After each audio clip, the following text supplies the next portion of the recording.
Welcome to Meet the Author, where you can join in on insightful conversations with best-selling and award-winning indie published authors. Your hosts today are Rob and Joan, who themselves are indie published authors, book publicists, and paranormal investigators with Tampa Bay Spirits, based in Tampa Bay, Florida. Thanks for dropping by. And now, on with the show.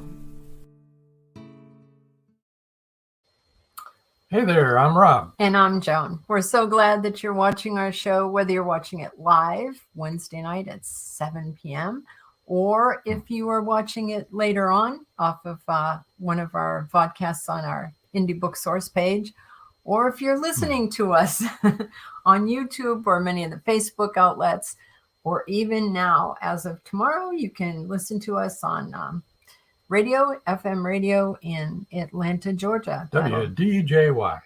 Yes, at 9 p.m. on Thursday nights. WDJYFM.com. You can listen to it actually on your computer. So you don't even have to live in Atlanta. And if they like us, then they're going to syndicate us. Yeah, the more people that listen to us they're going to get sponsors and stuff. So that's cool, right? I think so. Yeah. We'll live to broadcast another day. Yeah.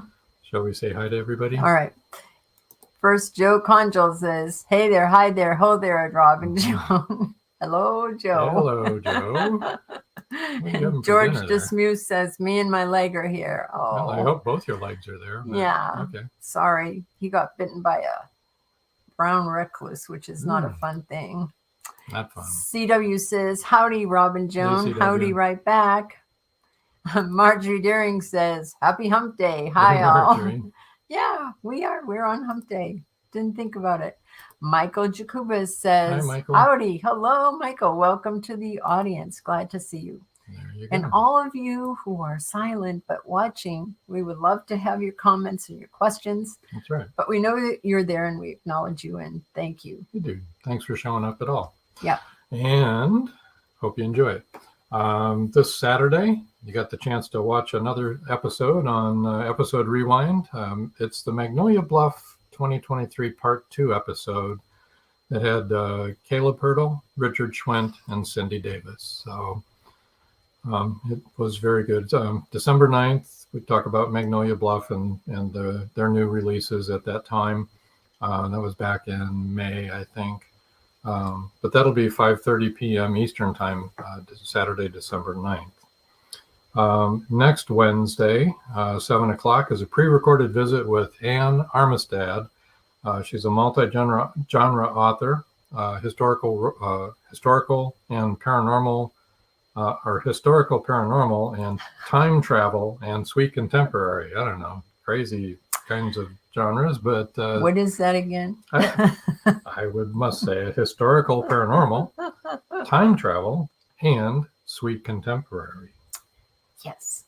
And that's episode 134. 134 episodes already. Wow. And that was crazy. a fun one. And that was fun. She's nice. She's a very interesting very guest, nice. and really like you to tune in and support her. Yeah. December 20th, live will be an author, George Dismukes, and author Paul Hollis, and He's also a publisher. And publisher, yes, and book marketer Hannah Pearson, Who happens to be our granddaughter. her granddaughter. So, but she's a publicist, and she graduated as a marketing major. So, but we thought it would be good to have her on, and you can ask her questions and all that kind of good stuff. And she is the mother of our first great grandchild. So, all right. And speaking of authors, yeah, we have a wonderful guest tonight. Again, a revisit here by Michael Scott Clifton, who's hiding away there in Texas, and we're going to bring him on right now. Hi, Michael. Hello. How are you doing? We're good. How are you? I'm fine. Doing great. Thank you for having me on again.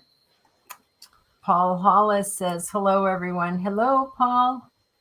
Glad to see you. Hey, Paul. So you keep writing books, we'll keep bringing you on. How's that?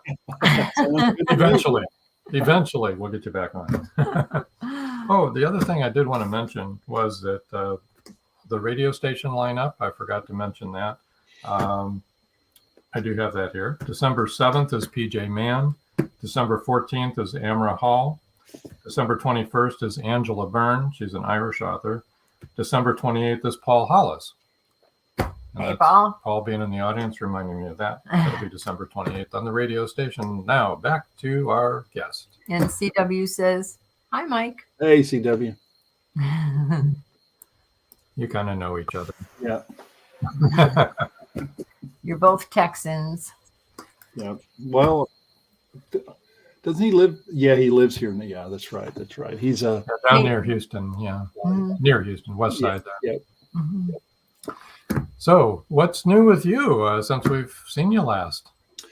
Well, I have my 8th book has been published, Pringle Prawn.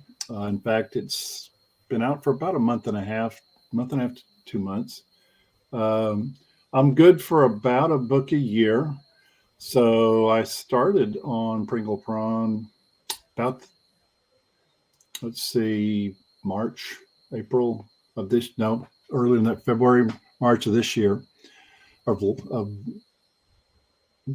this year, actually the beginning of the year. And by the time, you get the formatting, the book cover, there's more to it than just the manuscript, obviously. So it generally takes me about a year, and sometimes more. So, and Pringle Prawn is, really enjoyed writing a book. It's a fun book, probably has more humor in it than I have. Not that I don't have humor in my other novels, but it has some laugh out loud moments in it. And, it was fun. And I've told readers, people ask me what it's about, and I tell them tongue in cheek. I said, when you finish reading Pringle Prawn, I promise you 2 things. Number one, you're not going to be one jot smarter at the end of reading the book than you did when you started, but you will feel a whole lot better. And, because it's an enjoyable tale, escapism with a capital E, and it's just a fun book. And I've written, a fantasy series. I've written several other books that are a little grimmer or darker, if you want to call it that, but Pringle Prawn is basically just a fun book. And it's a pretty fast moving read from start to finish. So like I said, I enjoyed writing it. Is it a totally new adventure for you, or are there revisiting characters or continuations of anything? It is a new tale. It is a new book in the sense that it is a standalone novel. Okay. However, Pringle Prawn shares a minor character whose name is Hank Harper, who also appears in several other books I've written, The Treasure Hunt Club and The Janus Witch. Hank is is a very different kind of cat, so to speak. He owns a unique antiques and oddities shop, and he knows things, particularly those that fall maybe into the mystical or magical side that the ordinary person doesn't. And sometimes when he has customers that appear in his shop, he gives them something a little extra. And okay, I like that. The start of the tale or the book. And in the case of Pringle Prawn, the main character has bought an old mansion, really a dump, because it's all he could afford. And when he starts to, search through the house, he finds an old grandfather clock, one of those old grandfather clocks that are 7 or 8 feet tall, has all the scrolled woodwork of forest animals, et cetera, et cetera. So he decides that he's going to clean it up and sell it and use the money to try to help fix up the old house. But when he opens the bottom panel of the grandfather clock, rather than the pendulum and the weights that you would ordinarily see, instead he sees a descending staircase. And obviously, most of us, curiosity gets the better of him, and he investigates, and it drops him into a magical world where he meets Pringle, a 6-inch forest prawn or fairy, and she saves his life and helps him return back to his world, or our world, It has an East Texas setting in Tyler, Texas, and and decides to tag along. So now, if you can imagine a Tinkerbell type fairy or figure with a supercharged attitude and a pouch full of magical fairy dust, that describes Pringle, and she completely disrupts Ben's life. And as she stays with him day by day, more in his world than her world, she starts to grow larger. Every day she is in his world, instead of returning to her world, she gets a little bit larger, a little bit bigger. Wow. And as she grows larger, so does her feelings for the main character. Wow, that's interesting. Well, Joe Conjal had just asked, "Hi, Mike, that's an interesting title. Where does it come from?" And then he just said, "I guess he just answered my question, LOL." But well, I like the word Pringle. Yeah. And I actually had a student once whose name was Pringle many years ago. No. I knew somebody named Pringle too. I went to high school with a guy named Steve Pringle. Last name Pringle. Yeah. Well, this was a first name. It was a girl. Her first name was Pringle. Like, for the life of me, I cannot remember what her last name is now. But anyway, prawn. Prawn is another word for shrimp. Shrimp equaling small. Pringle, prawn, small fairy. Okay. So, and it goes together, Pringle, prawn. It has kind of rolls off your lips. So, yeah. So that's how I got the name. Well, not only is it catchy, it's catchy in a way that makes you want to say, I want to pick that up and read that, see what that's about. Right? Yes. Well, yeah, I've had several people tell me that. Potato chips. And Joe Conjal says, "I ate some chips named Pringle." Now, there's a difference. It's Pringles, plural, as opposed to Pringle, prawn. So yeah, one of the members of my critique group, tongue in cheek, always says, "Well, when we were, going through and they were critiquing, we do each other's chapters. Well, what's potato chip going to do in this chapter?" But that begs the question: if you only eat one Pringles, is it a Pringle? Yeah. No, that is it Pringles. Then it's a Pringle, right? Okay. It's true. Anyway, Pringle prawn, the cover, because I love the cover. Oh, it's beautiful. And, and you did actually answer, you did actually answer the question that I had too, and that Joe did too. So that is Pringle prawn that we see. Right. That's who she is. And her feelings get bigger and bigger as she gets bigger and bigger for the main character. That's very interesting. So how do you handle your publishing? Do you do it all yourself, or do you have someone? Are you signed up with somebody, or? Yeah. So I have a Book Lift Off is the publishing company, which I've used for 7 of my 8 books. Oh, okay. And several of my author friends use the same publishing company, and they do pretty. As an indie author, they pretty much do everything. I do have to find the book cover, which I use custom book covers, and the one for Pringle Prawn was actually done, by a custom book cover designer that lives in Belgium, and she's done 4 of my book covers. They cost more than maybe if you went to Fiverr or something like that and got maybe a stock book cover, but I think it's worth it to have covers that pop, because first thing readers do is they look at the book cover. And if you don't catch your attention, then they're probably not going to come back for a second look. Well, it's a beautiful cover. It is. Yeah, she did a great job. I have some really good book covers. I think that is one of the best. I think. I love it. She's beautiful too. So, does your publisher help you with marketing at all, or do you?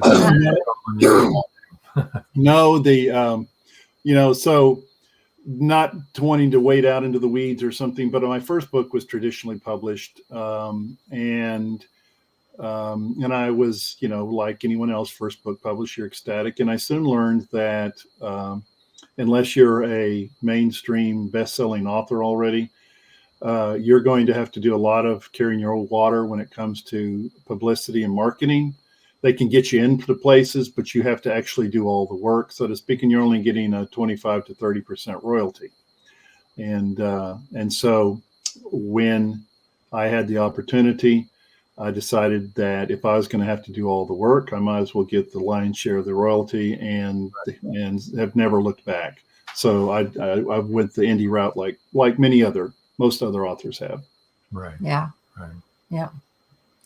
Yep. We've hear that story over and over again. Oh boy. Yeah.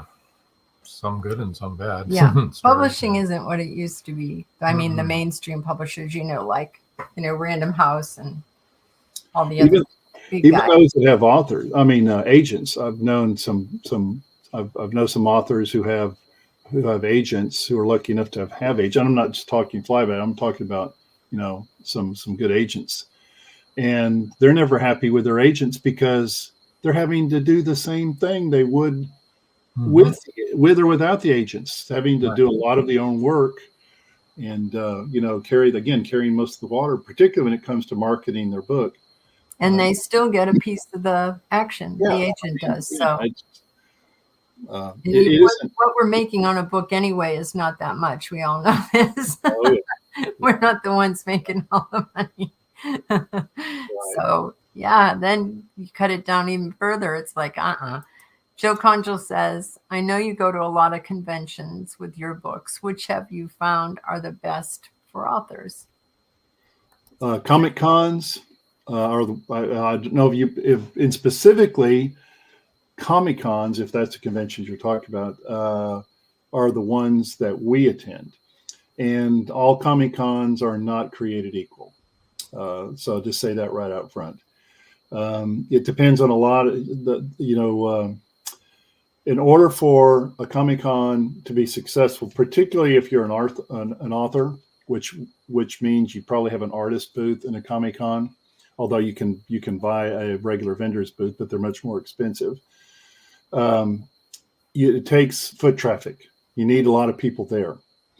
And when you have a popular Comic Con, you will do well. I go to Comic Cons because what I write, science fiction, fantasy, magical adventure, is right up the alley of most of the people. Right. It's a historical fiction, romance, maybe not so much. So it depends on the genre that you write in, because again, the fantasy, science fiction, magical adventure fit hand in glove with Comic Cons, but I will say, as far as the Comic Cons go, need to do research in terms of again, the quality of the Comic Con, which I think depends upon the celebrity guests that they have. I've been to those when I've been, I could reach across the aisle and shake hands with William Shatner, from Star Trek, and half the actors and actresses from Alien and Aliens and Star Wars. And when you have high profile celebrity guests, you have a lot of people show up, and that's the key. You have to have a lot of people show up, and some conventions don't have that. And the Comic Cons here, we have a big one in Tampa, and then we have another big one in Orlando. And one of my daughters and I used to go to those all the time and got to know a lot of the celebrities pretty well. Well, she already knows a lot of the celebrities and producers anyway, but I didn't. And so anyway, if any of you watched Star Trek, there was Deep Space Nine. There was a doctor who was a hologram. Okay. And the actor who played him was at one of the conventions, and he was tired. So he left his booth and he went and sat down in a random guy's, one of the artists booth and was sitting there I mean, that artist got a ton of people who all wanted to say hello to him. And then they saw his stuff, and he was just sitting there, so he didn't have to be over at his booth with his feet up on the table and his hat pushed back. Yeah. We need to push back and take our first break here. When we come back, Mike's gonna read for us. Read from his new book. Yes, so we get a little peek. Yay! Sneak peek. So stand by, everybody, Don't and we'll go be away. right back. Many secrets are hidden within the darkness of the jungle. Now comes part 4 in the Jaguar series by retired Hollywood scriptwriter George Dismukes. In this saga, Brandon, Andrea, and Naja, the Black Jaguar, go deep into the Mato Grosso jungle on a mission to rescue 2 kidnapped children. During their journey, they encounter many dangers, including Yanomami Indians, bent on revenge for the murder of one of their warriors. Return of the Jaguar is book 4 in the Jaguar series, starting with 2 faces of the Jaguar, The Lost City, and the Jaguar's Quest. All 4 are available on Amazon, Barnes & Noble, and other bookseller websites worldwide. Return of the Jaguar is a must-read.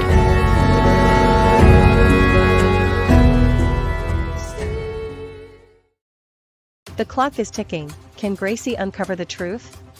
Philip Pliant is the wealthy opportunist plastics dealer and CEO of Pliant Industries.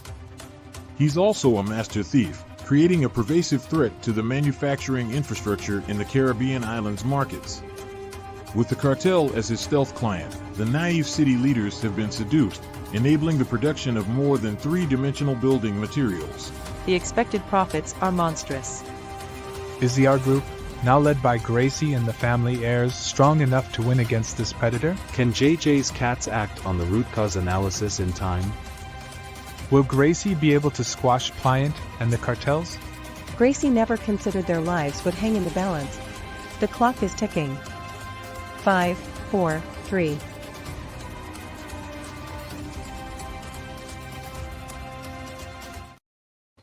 It's every parent's worst nightmare. Police officer Madison Jackson awakes to discover her baby kidnapped from her crib. Was it revenge for someone she arrested, or something far more sinister? Madison's estranged husband is incarcerated in Supermax. As the second in command of a deadly Mexican cartel, did he issue the order to abduct their daughter? Bye, Baby, Bye, from author Kelly Marshall. Get your copy today. Hello, and we're back, and we have a couple more hellos. Connie Clary says, Hi, hello, Connie. everyone. Sorry I'm late. That's fine. We're just glad you're here now. Better late than never. And D.G. McCool Jr., author and sci-fi book reviews, says hello from East Texas. Hello, DG. Indie author. Hi. Welcome. All right. Now, let's see. Let me put up your one more time here. Connie says, thank you, agreed. Yes. Let me put up the book cover one more time before he reads. Isn't that pretty? I like that so much. Okay. Okay. So whenever you're ready, sir. Okay, so this is from page 1, chapter 1, paragraph 1. And it is about 5 or 6 pages long. So here we go. Ben Hastings plummeted into the darkness, falling faster and faster into a scene of madness. A scream rose from Ben's throat, but before he could leave his mouth, he slammed into the ground. The wind knocked out of him. He labored to breathe. Bright sunlight, diluted by swirling clouds of thick dust, greeted him. The air rang with the sharp clash of weapons, inhuman screams, animal snarls, and shouts in an unfamiliar language. Coughing and choking on the dust, Ben struggled to his knees and froze. His disbelieving eyes revealed a sight that caused him to immediately doubt his sanity. Men, some mounted, others on foot, fought a furious battle all around him. But when gaps in the dust allowed him to get a closer look at the combatants, he realized the fighters were not men, but creatures whose appearance bore only a tenuous resemblance to humans. Squat and powerfully built, the being nearest him had a triple ridge of bone that ran across its skull. The bony ridges met at the creature's forehead, giving him a perpetual scowl. A beak-like snout protruded from the creature's face, sharp fangs exposed when it opened its muzzle to snarl. The growl ended abruptly when one of the mounted riders rammed a spear through his opponent. Bright yellow blood fountained from the gory wound, and the creature collapsed. Fear gripped Ben with icy fingers, and he began to hyperventilate. Petrified, he watched the mounted creature struggle to pull his weapon from the carcass. Subtle differences distinguished the mannish beast from its dead opponent. While of the same general size and physique, the being's snout was more abbreviated and its mouth wider. A purple wattle of flesh, much like the comb on a rooster, protruded from the top of its anvil-shaped head. The warrior rode a mount with a horse-like body. This resemblance terminated at the mount's long, scaly neck attached to a blunt head, its wide mouth filled with sharp teeth. Loud, unintelligible curses came from the rooster-combed fighter while he struggled to yank the spear from his dead adversary. He finally jumped off the bizarre horse-like creature and ripped the pike free. With the battle still raging, Roostercomb looked for his next opponent, and straight at Ben. For a moment, time stopped as Ben and the strange warrior gaped at each other. The pause ended when Roostercomb raised his spear, released a guttural cry, and charged at Ben. The sight of the warrior bearing down on him with the sharp-tipped lance broke Ben's paralysis. "Shit!" Ben cried. He jumped to his feet and blindly fled. The thick, choking dust kicked up by the fierce fighting made it difficult to see. The dim images of tents appeared through the haze, their bulky shapes forcing him to zigzag around them. As he rounded one pavilion, he tripped over a guy rope. With an oof, he sprawled face first into the parched loam. Ben rolled into a sitting position and spat out grass and dirt. A lance point suddenly speared the ground between his legs just inches from his crotch, followed by Roostercomb's leering face. As the surreal being pulled the lance back to make a killing blow, Ben grabbed a handful of the loose, dry soil and, in desperation, threw it into Roostercomb's face.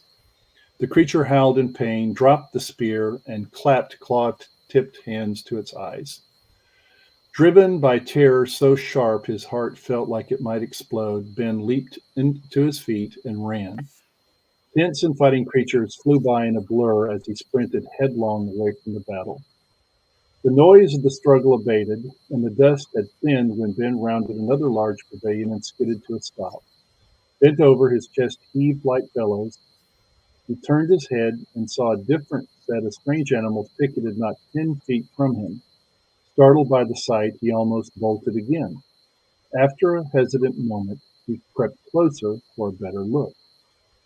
Saddles on the creatures' backs identified them as riding mounts. The beasts resembled horse-sized versions of a Tyrannosaurus rex. Large, leathery wings lay folded behind their backs and were held immobile by a mesh net secured with leather thongs. They stood upright on large, muscular hind legs with vestigial front legs held folded and close to their bodies. Each T-Rex had a short, thick tail as a counterweight to help it balance. Leather muzzles held the rounded, horny snouts of the creature shut. The purpose of the muzzles became apparent when the T-Rex closest to him turned and tried to remove his hands with its rows of needle-sharp teeth. Ben jumped back, and as he cast about for another avenue of escape, Roostercomb rounded the tent. A cry of triumph left his snout at the sight of Ben. Trapped between the pavilion and the line of mounts, Ben took the only choice left to him. He jumped onto the back of the nearest T-Rex. He wriggled into a saddle obviously designed for a different butt than his. His hands scrabbled at the mesh net, hobbling the creature's wings. Something flashed by, so close to his face he felt the wind of its passage. The spear, thrown by a rooster comb, quivered with its point buried in the ground not 20 feet away. Gibbering in fear, Ben redoubled his efforts. He tore the net from the creature's wings and tossed it away. He risked a look over his shoulder, and Rooster Comb took an object from a broad leather belt at its waist and placed a short arrow in it. Ben blinked, then realized the weapon must be a crossbow. Frantic, he grabbed the leather reins tethering the creature to the picket line. He ripped them free, and the picket line shook wildly. This caused an immediate reaction among the other winged beasts. They hopped about, calling out in short, high-pitched barks. Ben's back itched in anticipation of the crossbow bolt, sure to bury itself there. He sawed at the reins and kicked at the creature's sides with his heel. Nothing happened. His shouts, shaking of reins, and sharp digs of his heels did nothing but anger the T-Rex. It repeatedly nipped at Ben. Snap! At the sound, Ben gripped the pommel and threw himself to the opposite side of the winged T-Rex. A feathered bolt missed him and plunged into the meaty flank of his riding mount. The creature reacted instantly. With an ear-splitting honk of pain and outrage, the mount vaulted 10 feet into the air. Its wings opened to full extension. The T-Rex glided a short distance away and landed. The action took Ben completely by surprise, and without his firm grip on the pommel, he would have fallen off. Ben had just righted himself when the T-Rex pitched its head forward, powerful hind legs moving like pistons. They shot away, the wind whistling past his eyes and ears. And just going to read the last little part here. Ben's thoughts drifted back to the sequence of events that brought him to the life or death situation he now faced. Why did I take that damn key and use it? End of chapter 1. Very good. Good. That Okay. was really good. Actually, why don't we? I'd like to, first of all, let people know where they can find you. And your website is michaelscottclifton.com. That's pretty easy to remember. And it's MichaelScottClifton. And you can find him there, find all of his social media there, his email, everything that you need to get in touch with him. But he's right now doing a free booksy. So if you want to have a free book from the one that we just heard him read from, you want to tell them where they can do that? Yes, I would like to do that. Just go to freebooksy.com. That's freebooksy.com/featured-books. And then just download an ebook copy of Pringle Prawn. Yeah. And you'll be all set. It's for free. Everybody's a winner tonight. That's right. Everybody's a winner. Everyone will help Mike and help his statistics and get an enjoyable book out of the deal. Exactly. And that's the thing. We can all help each other and download a free copy. For a change, you and I get to get a free copy. Yeah, there you go. Yeah. C.W. Hawes says, excellent beginning.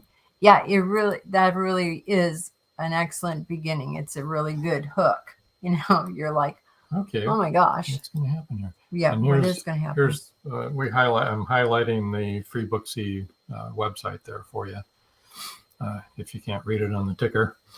And also, did we get his email? Okay. Mm-hmm. If you want to just shoot him an email and say how much you enjoy his work or ask him questions or whatever, it's msclifton955@gmail.com. That's Mike, or msclifton955@gmail.com.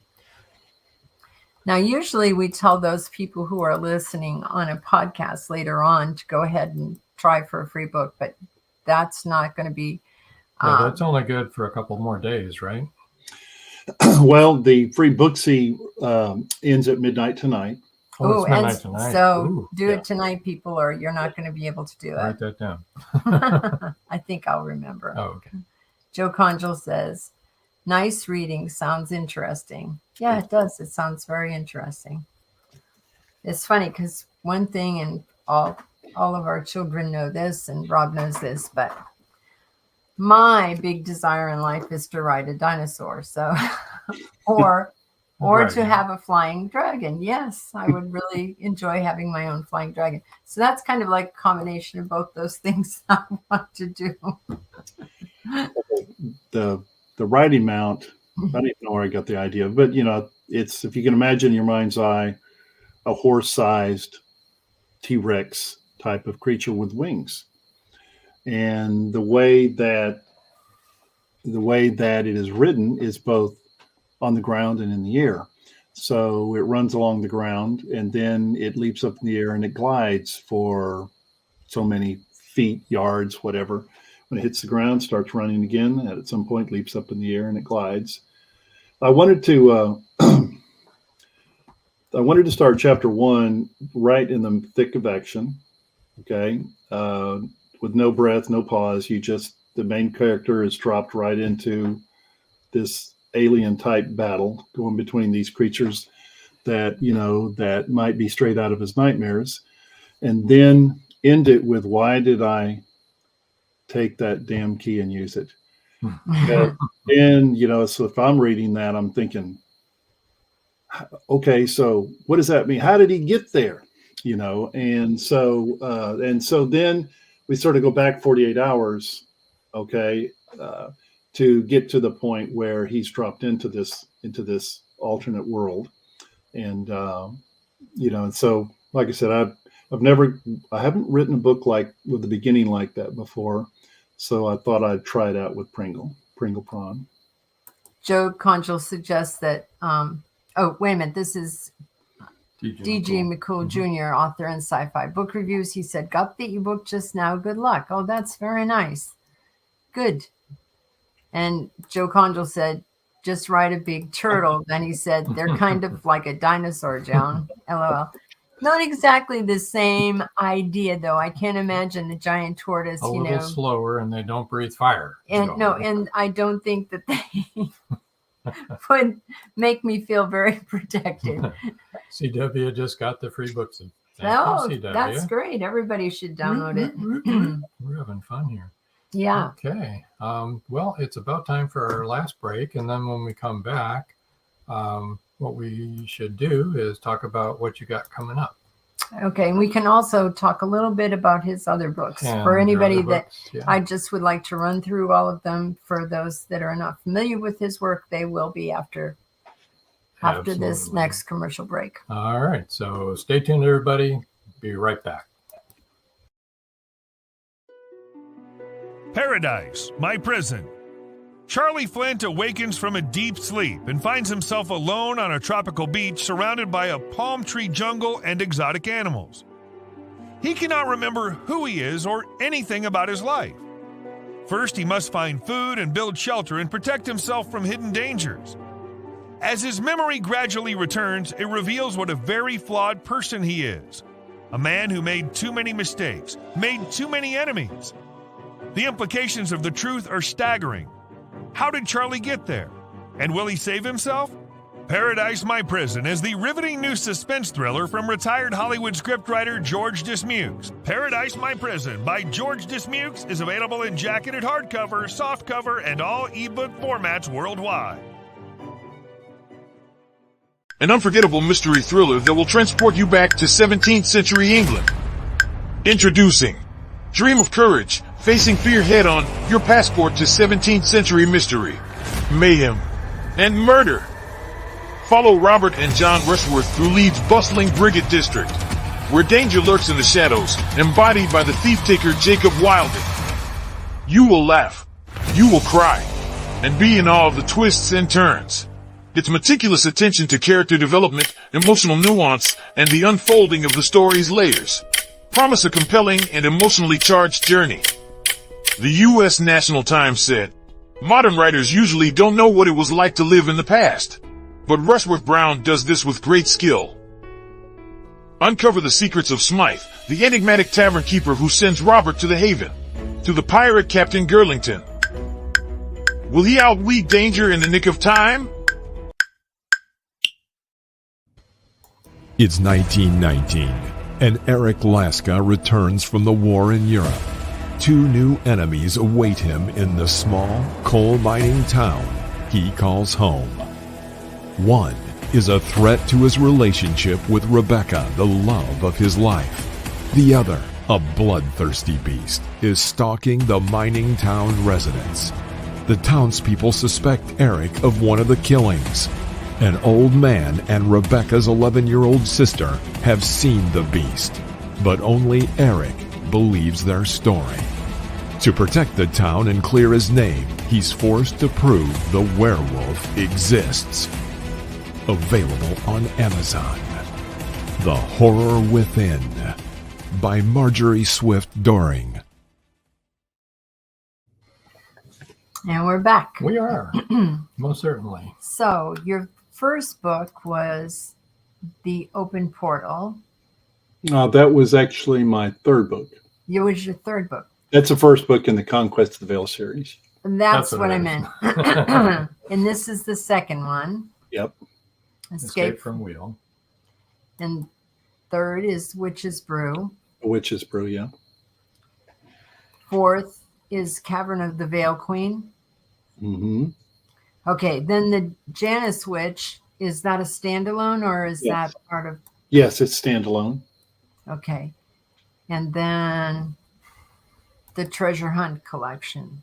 Standalone. Treasure Hunt Club. Yeah. Treasure Hunt Club standalone. Okay. And then you did this collection, Beyond the Sea collection. So. And Edison Jones. In the I anti-grav love that title. elevator. That's great. Edison Jones and the anti-grav elevator. That's awesome. And these are all fantasy type science fiction books, right? Actually, the Treasure Hunt Club, the Treasure Hunt Club, and is considered what I would consider to be magical adventure set in a contemporary setting with contemporary characters, much like Goonies, Indiana Jones, National Treasure. And in all those cases, what you have are these movies, which I think they're based on books, where you have, again, contemporary characters, contemporary setting, but you have a magical object of some kind which drives the story. So in the case of the Treasure Hunt Club, it is a magical book called The Book of Lost Treasures, which can find anything that has ever been lost. And the main character is a 30-something young man who we've all met. We've all known someone like that. His luck only runs one way. It's all bad all the time. A job or relationship, because he's always looking for shortcuts through life that never work out until he finds the Book of Lost Treasures. So imagine what a character like that would do with a book that can find anything that's ever been lost. And that's the story of the Treasure Hunt Club. Interesting. And, Edison Jones is based on a book series that y'all may be familiar with that I enjoyed when I was a kid growing up, loved it. The book series was called Tom Swift. And it was produced by the same company that produced the Nancy Drew series and the Hardy Boys series. And Tom Swift was a young inventor who invented cool things and went on scientific adventures. So it's been out of print for many, many years now. And my 21st century attempt to revive that is Edison Jones. He's a 12-year-old seventh grader who's a genius inventor. And he invents an anti-gravity magnet, which revolutionizes launch technology because it makes the use of rockets to put payloads in space obsolete. And because his anti-gravity magnet, he makes a space elevator, which is how payloads are put in orbit from Earth's surface. And of course, there's adventure to it. And the other twist to it is Edison is paraplegic. He's paralyzed from the waist down, but he has used his mind and his his inventions to pretty much overcome his disability and do anything he ordinarily would have done with or without use of his legs. I love that. That's awesome. That is awesome. I love that. I love the idea of that. Yeah. That's really great. And that Treasure Hunt Club has a fascinating cover. It looks like it should be Magical. on TV. A magical A series, yeah. The interesting backstory on the Treasure Hunt Club involves Caleb Pirtle, because I had that book traditionally published, and unfortunately my timing could not have been worse, because it was about a year before brick and mortar bookstores starting to go out of business left and right because of ebooks, the rise of ebooks. And they were followed shortly by publishers, both large and small. And my publisher was one of the ones that bit the dust, went out of business. And it was in bankruptcy for 2 years. And to say I was discouraged would have been a huge, understatement. I didn't know that I was ever going to write another book, because the one I had written was in limbo, and didn't seem like there's any way I was ever going to get out of that. And Caleb, once the book bankruptcy proceedings were finally finished and I got the book back, but I didn't have the original manuscript, because I didn't own the rights to the books until the publisher did, until the bankruptcy proceedings were finished. But I didn't know anything about publishing. So in steps Caleb. So he got the book cover for the book. He got he did everything, the formatting, he did everything the publisher originally did to get that book republished, of course, with a different book cover and the ISBN and all of that. And I will forever be grateful to Caleb for doing that, because I probably wouldn't be appearing with y'all tonight, because I probably wouldn't have written another book had it not been for that, for him helping me out and encouraging you. Yeah. There was only one Caleb, and we miss him. Yep, we do. Yep. Good man. Yeah. One of a kind. They don't make them like that anymore. No, they don't. That's the truth. So, do you have anything on the drawing board right now? I could talk about it. I've started a new book. Of course, like I've said earlier, or alluded to earlier, I'm about a book a year person. Okay. Mm-hmm. And I'm not, this book is going to be more mainstream. It's not going to be fantasy, magical adventure. If you've ever seen the movie Hoosiers, okay. So I was a basketball coach for 21 years. And when I stopped coaching and teaching, I went into administration, and for 17 years I was a principal. So here in East Texas, and in Texas in general, football and basketball mix like oil and water. There's an interesting backstory to all of that, which I'm going to sort of put in the book, but can't really go over tonight. But I have talked to many basketball coaches down through the years, and heard lots of different stories, and also humorous stories of players that they have coached, and so I'm going to make a Hoosiers type of book. I'm going to write a Hoosiers type of book called The End Game. And it's going to be about a basketball coach who is coaching a team. I won't necessarily call them misfits, but they certainly would be odd pieces in on the basketball team, and sort of write it where if you love the game of basketball, or if you like sports in general, and if you kind of give you the flavor of how football is so overarching in Texas compared to every other single sport.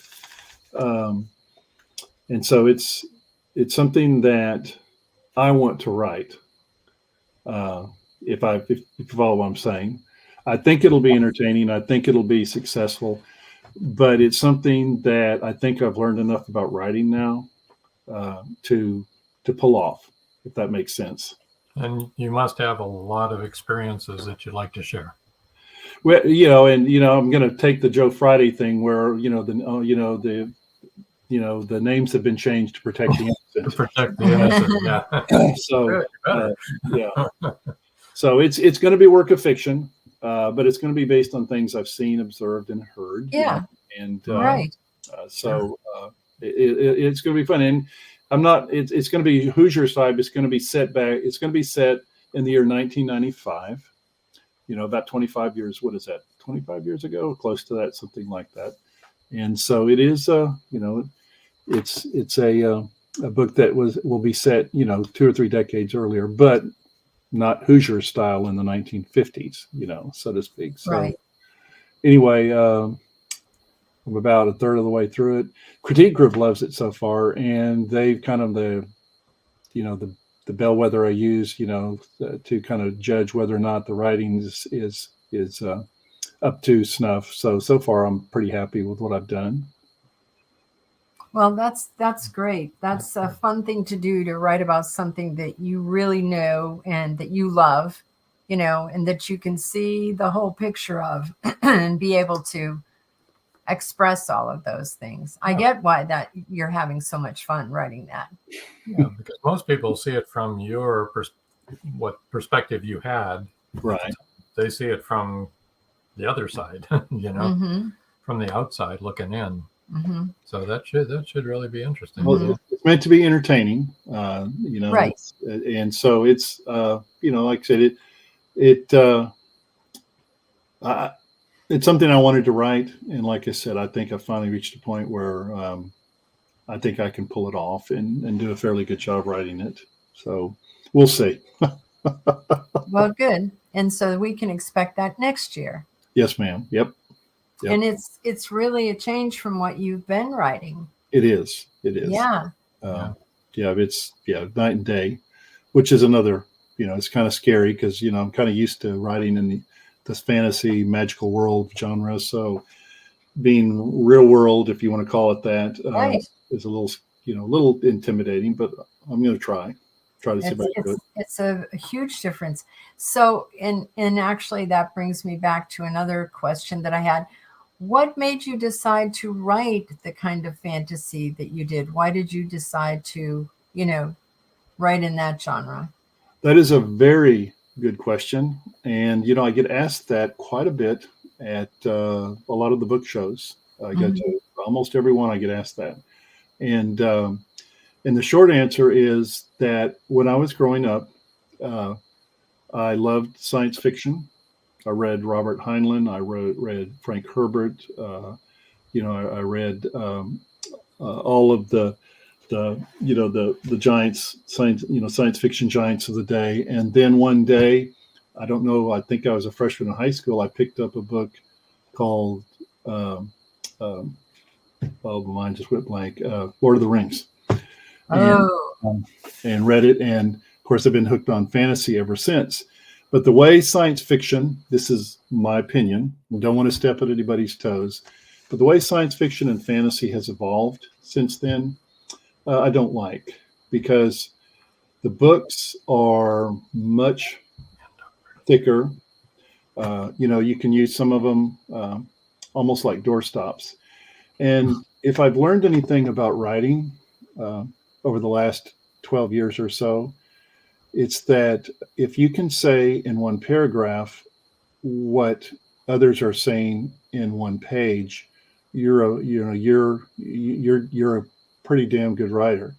And if you can say in one sentence what it takes others a paragraph to say, same result. And I think with science fiction and fantasy, it's like a meringue pie, where you've got 4 inches of meringue and only 1 inch of pie. There's so much extraneous stuff written into it that doesn't need to be there, almost like repeating the same thing, only describing it in 5 different ways. And I think the reason why there are not more readers of fantasy, for example, is because not necessarily because they don't have the bent toward fantasy and adventure and stuff like that, but because so much time is spent on world building and all of that that you never get to a character or a situation that the reader recognizes. Yeah, not enough pie. Yeah. Yes. We've got just about a minute and a half. We've got one last question here from Joe. Plotter or pantser? Oh, pantser with a capital P. Yeah. I don't know how to plan. I wouldn't even know where to begin. There you go. Well, agreed. This has been great. I wish we had more time tonight. Thank you so much for joining us, Michael. And we're going to hop on to Booksy here and get your book here in a minute. Yes. Yeah, definitely. And we'll enjoy Pringle Prawn. Well, thank you for having me on. Thank you so much. We appreciate it. We're going to move you over to the side. There we go. And let's see. Next week, pre-recorded visit with Ann Armistead. It's a really good show, so be sure to tune in and support. WDJYFM.com, Thursday night, 9 to 10 Eastern Time. You can go right to the website there and you can watch or listen to the show. Other than that, I don't know what else. Do you have anything else you want to talk about? Nope. I think just a comment here from Joe Conjo. Oh. Great show tonight. Thanks, Mike, Joan, and Rob. Thank you. Thank our audience as always. Best audience in the world. That's Most podcasters should be this lucky. Boy, that's for sure. Mm-hmm. All right. Well, until next time. That's all, folks. Good night, all. Live every Wednesday, your Voice of Indie hosts Beam Weeks and Stephen Gees welcome authors, musicians, publishing industry pros, artists, and assorted creative guests for an exciting interactive hour. Call in during the show or post questions and comments on Twitter for responses in real time. Meet your favorite indie creators, learn inside tips, network, and promote your work. The link for each week's show is pinned on Twitter atop @VoiceOfIndie. And you can receive the link every Wednesday morning in your inbox by subscribing to our newsletter at freshinkgroup.com. Check out Voice of Indie every Wednesday on Blog Talk Radio and catch hundreds of episodes archived everywhere from our websites to our YouTube channel and Spotify. Thank you for joining us here on Meet the Author. Make sure you stay up to date with our show by clicking like, follow, and share. And you can find us on Spotify, iTunes, and more. See you next time on WLFE-DB.com.